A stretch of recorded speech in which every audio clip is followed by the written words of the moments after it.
Hello, this is Vidya from the Kowai Post. We have with us today the Youth Wing President of Patali Makkal Katchi, Dr. Ranbumani Ramdas, who will be talking to us about the intensifying protests against TASMAC and the beef ban. Tamil Nadu has got the highest revenue for alcohol. It's my fundamental right to eat what I want. We have a very important government here. We have a docile chief minister. We have warned time and again the government, do something about water management, desilt, clean up, and then be judicious. What do you think about BJP trying to gain grounds here? See, BJP now, they are riding two horses with one saddle like. Okay. One horse is OPS and then is UPS like. Okay. So I've seen a cartoon which was really true. Modi, one is OPS and EPS horse like, and then he's riding two horses together like. It's really it's sad state of affairs like. Tamil Nadu was such a huge state, big state of importance, economic, social thinking and all these things like. But it's come to a very, very sorry state of affairs that we have a debt of 5,75,000 crores debt. And if the government continues for the next 2 to 3 years, we are going to have a debt of 10 lakh crores. And administrative debt is about 3,14,000 crores. When Jayalalitha took over from the DMK in 2011, the total debt was 1,01,000 crores.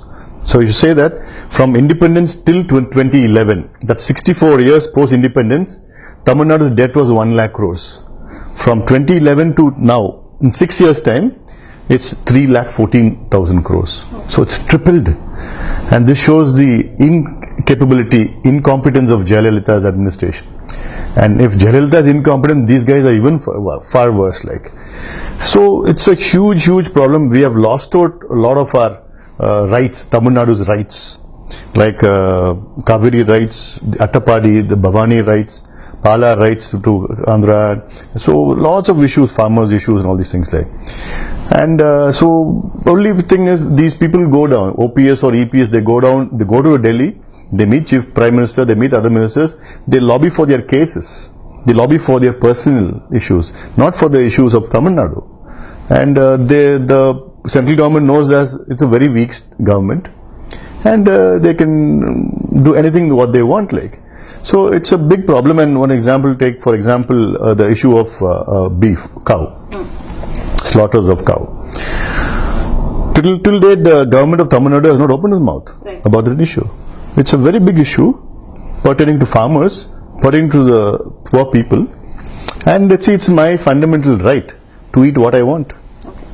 Article 21 and Article 19 says that that's my right, saying I can eat what I want, I can profess any religion I want, I can speak any language I want. Right.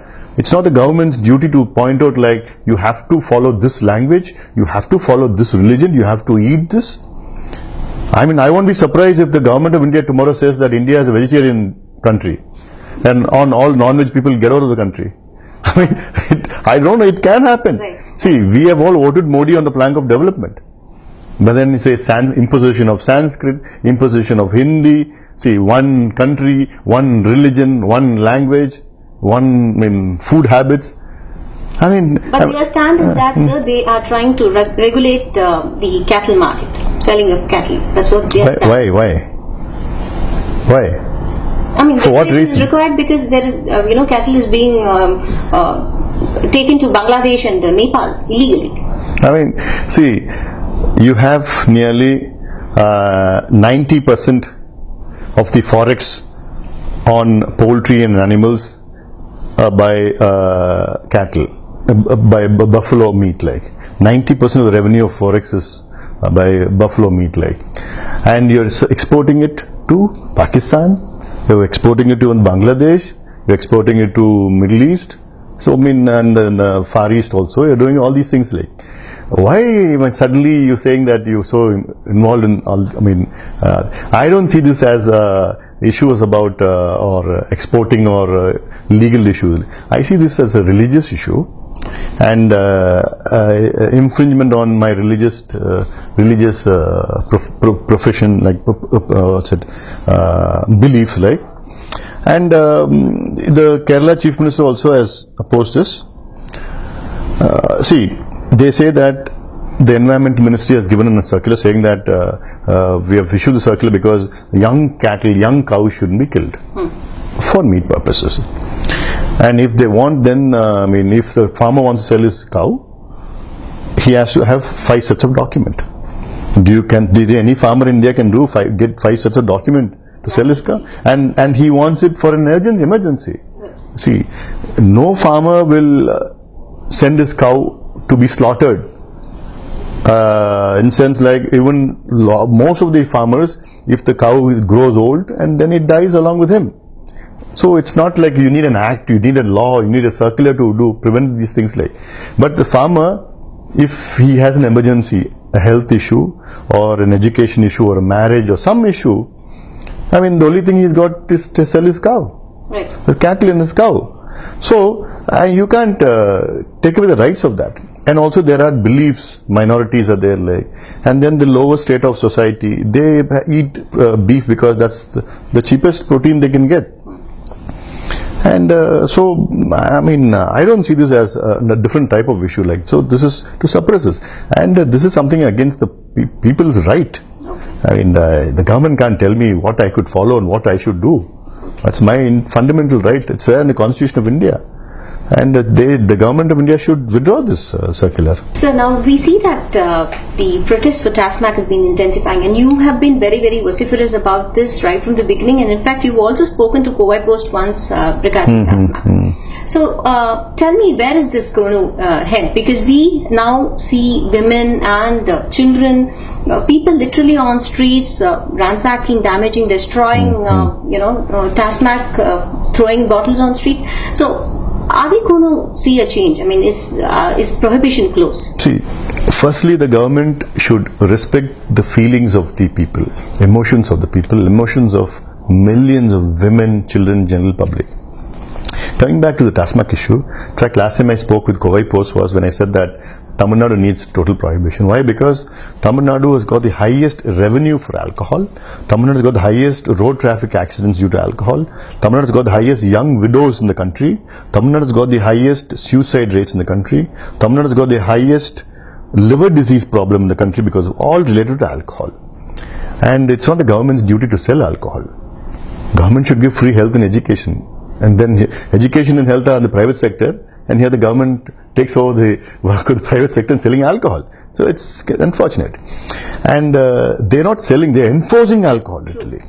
So we went to the Supreme Court on the guidelines of the Surface Transport Ministry way back in 2012, saying that yes, the closed shops in the national and state highways has to close. So based on our petition in the Supreme Court gave an order saying not only in Tamil Nadu, entire country, the shops, the alcohol shops in the national and state highways should be closed. And all that 85,000 shops in the highway, all over India should have been closed. In Tamil Nadu, 3,220. Enforcement on that. So. At least in Tamil Nadu, we are making sure it happens. So Tamil Nadu, 7,200 shops were there. Okay. Last year, we closed down 600 shops by our petition in the High Court. And then the government itself closed down 500 after that. Today, 3,321 shops should be closed. So out of 7,200, nearly about 4,200, 2/3 shops have been closed in Tamil Nadu. So that's why the government of Tamil Nadu is desperate to open out these shops anywhere, whatever it is like. And the High Court of Chennai, Madras High Court, had given clear orders saying that if any public protests against these TASMAC shops in their neighborhood, one, the protesters shouldn't be arrested. Yes. One. Number two, the shops should be put there. Shops shouldn't be opened there. Right. And number three, if any Gram Sabha meetings, the Panchayat has a resolution saying that you don't need a TASMAC shop, they shouldn't open it there. But the government is not bothered about the judgment of the... And we see police people brutally hitting women. This is shameful on the police to brutally hit women, and more they're abusing women in filthy languages. Because I know, because my party has been involved in mobilizing the women peacefully, saying that yes, the general public, they don't want. The problem now is literally from the fire to the from the frying pan to the fire. Why? Because the shops were in the town area, where the market area earlier. Now the shops has been shifted 500 meters into the residential area. And that is why these women are very perturbed, saying that once imagine a Tashmak alcohol shop next to your house with all drunkards coming roaming around there, and all these miscreants coming out there, and antisocial elements abusing your family and all this. I mean, that's happening everywhere, like, and that is why these women are going there. It's a revolution by them. So it's a movement which is happening. I'm happy because of that. And we initiated this movement, and our goal is total prohibition. And that's the only solution for this.